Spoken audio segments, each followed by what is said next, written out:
తెలంగాణ పల్లెల్లో భద్రత కట్టుదిట్టం చేశారు. గ్రామ సరిహద్దుల్లో నిఘా వ్యవస్థను పటిష్టం చేయడం కోసం చర్యలు తీసుకుంటున్నారు. ముఖ్యంగా గుట్టలు, కొండలు, అడవుల నుంచి రాకుండా తగు జాగ్రత్తలు పాటిస్తున్నారు.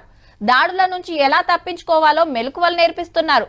డాబాలపై ఆరబెట్టిన వడియాలకు రక్షణ కల్పించినందుకు మహిళా సంఘాలు హర్షం వ్యక్తం చేస్తున్నాయి.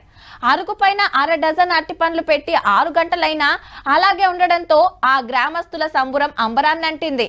అని రేపు మళ్ళా వార్తలు చెప్పుకుంటామేమో పో. ఊర్ల పొంట పరిస్థితి ఎట్లుందంటే కోతులు ఎలగొట్టుండ్రి, సర్పంచ్ పదవి పట్టుర్రి. ఆవు మళ్ళా కొన్ని ఊర్లలోనైతే జనాభా కంటే ఎక్కువ కోతాబానే ఉంది. గుంపులు తిరుగుడు, ఇండ్ల మీద గూన పెంకులు వీకుడు, ఇండ్లలో దొర్రి బువ్వ కూరలు పోతం పెట్టుడు, తొవ్వ పొంట పోతే ఎమ్మటి వడుడు, పోరలు ముసలోళ్లను ఖర్చుపాడవుడు. కొందరు పానాలే పోయినాయి అంటే చూడుండ్రిగా ఎట్లున్నదో. ఎన్నిసార్లు చెప్పినా కూడా ఇది పట్టించుకోకపోతే ఏందన్నట్టు ఓట్లు అడిగిన ఇంకా మాత్రం మా కోతులని మీ మీద వదిలిపిత్తిగా ఇండ్లకు వస్తున్నాయి, అన్ని తినిపోతున్నాయి. కోతులను తీసుకపోతే మంచిది సార్, లేకుంటే మేము ఈ ఎలక్షన్ లో ఓట్లే బంద్ చేస్తాం. మేము కొట్టడానికి కొంచెం మా మీదకి ఉరుకుతొస్తున్నాయి. మేము ఉరికితే పిల్లలు ఉరుకుతున్నారు ఘోరంగా, అతి ఘోరంగా. తెలంగాణ మొత్తంలో 35 లక్షల కోతులున్నాయని అందాజ లెక్క. అడవులు పల్సగా అయ్యే వరకు పల్లెల మీద పడ్డాయి అన్నట్టు.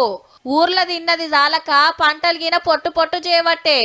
ఎంత తిప్పలకుంటే కోతులను పట్టించిన వాళ్ళకు ఓట్లేస్తామంటారు చెప్పుర్రి. సర్పంచ్ సీటుకు సూటు పెట్టిన వాళ్ళు ఆల్రెడీ పట్టిస్తూనే ఉన్నారు ఆడాడా. ఈ యొక్క కోతుల బెడ గాని, పందుల బెడ గాని, కుక్కల బెడ గాని ఎవరైతే తీరుస్తారో వాళ్ళకే మేము ఓటు వేయడానికి సిద్ధంగా ఉన్నాం. కాబట్టి మీ ఊర్లో ఎన్ని ఓట్లు ఉన్నాయనే కంటే ఎన్ని కోతులు ఉన్నాయో లెక్క పెట్టుండ్రి. మొదలు మనుషులను కలిసుడు ఆపేసి మందులను పట్టే పని ముంగటేసుకోండి. గెలిపిస్తే రోడ్లు వేపిస్తా, మోరీలు కట్టిస్తా అనే పాత డైలాగులు బంద్ చేసి ఇగో గిన్ని కోతులను పట్టించిన నాకెందుకు ఓటేయరని అడుగుండ్రి. ఎన్ని కోతులను ఎల్లగొడితే అన్ని ఓట్లు చూసుకోండి. మళ్ళా ఓట్లు అడిగిన ఇంకా మాత్రం మా కోతుల